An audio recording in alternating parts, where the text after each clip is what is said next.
રાજ્યમાં હાલ વરસાદનું જોર ઘટ્યું છે। છેલ્લા 24 કલાકમાં રાજ્યના માત્ર 34 તાલુકામાં વરસાદ નોંધાયો છે, ત્યારે હવામાન વિભાગે રાજ્યમાં આગામી 7 દિવસ છૂટાછવાયા વરસાદની આગાહી કરી છે। તો આગામી 16 સપ્ટેમ્બર સુધી રાજ્યમાં ગાજવીજ સાથે વરસાદની સંભાવનાઓ વ્યક્ત કરવામાં આવી છે। સાથે જ રાજ્યમાં 40 કિલોમીટર પ્રતિ કલાકની ઝડપે પવન ફૂંકાવાની શક્યતા છે। તો હવામાન વિભાગ દ્વારા સૌરાષ્ટ્ર અને દક્ષિણ ગુજરાતમાં ભારે વરસાદની આગાહી કરવામાં આવી છે, જેમાં સુરત, વલસાડ, નવસારી, તાપી, ડાંગ, દમણ, દાદરા નગર હવેલી, ભાવનગર, અમરેલી, ગીર સોમનાથ અને જૂનાગઢમાં ભારે વરસાદ પડી શકે છે।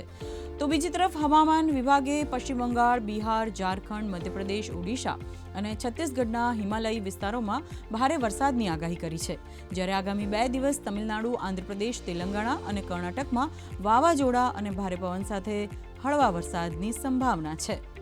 आने वाले 7 दिनों के लिए जो वेदर फोरकास्ट है गुजरात स्टेट के लिए, उसमें लाइट टू मॉडरेट रेन आने वाले 7 दिनों के लिए, जिसमें सारे डिस्ट्रिक्ट कवर है।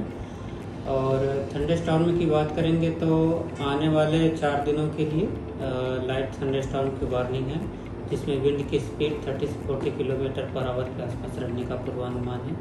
और रेनफॉल पूरे मानसून सीजन में 1 जून से लेकर आज 13 सितंबर तक जो रियलाइज हुआ है वो Gujarat as a whole state 27% normal के हिसाब से ज़्यादा हुआ है।